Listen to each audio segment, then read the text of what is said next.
క్రైస్తలో ఈరోజు దేవుని యొక్క వాగ్దానము యెహోషువ గ్రంథము 1వ అధ్యాయము 9వ వచనం. దిగులు పడకము, నీ దేవుడైన యెహోవా నీకు తోడైండును. దేవుడి వాక్యం దీవించును గాక. ఆమేన్. అవునండి, దేవుని యొక్క వాక్యం సెలవిస్తుంది.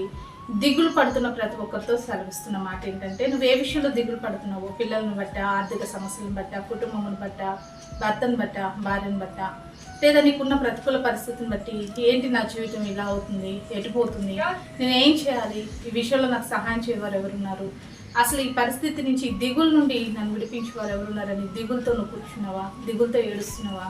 అలా దిగులు పడుతున్న నీతో దేవుడు చెప్తున్న మాట ఏంటంటే, దిగులు పడకము, నేను నీకు తోడై ఉన్నాను.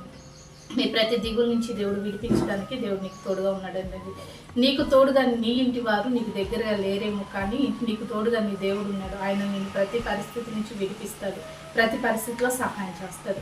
ఆయన నమ్మదగిన వాడండి. ఆయన మీద ఆధారపడిన వారిని ఏమాత్రం దేవుడు విడిచిపెట్టాడు. మనుషులు నిన్ను విడిచిపెడతారేమో, కానీ పరిస్థితులు నేను వంట చేస్తుందేమో, కానీ నీ దేవుడు నేను విడిచిపెట్టడు, నేను ఒంటరి చేయడు. కాబట్టి దిగులు పడక, నీకు తోడైన దేవుడి మీద ఆధారపడి ప్రతి దిగుల నుండి విడుదల పొందుకు. అటు రీతిగా దేవుడు నీకు సహాయం చేయను గాక. ఆమేన్. ప్రార్థన చేసుకున్నామండి.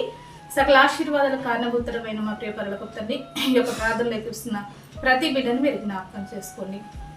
వారి కలుగుతున్న దిగులు, బాధ, వేదన, అది ఎలాంటిదైనా కావచ్చు, యేసు నామములో ఆ దిగులను తీసివేసి వారికి సమాధానం దయచేయమని యేసు క్రీస్తు నామములో ప్రార్థిస్తున్నాం తండ్రి. ఆమేన్.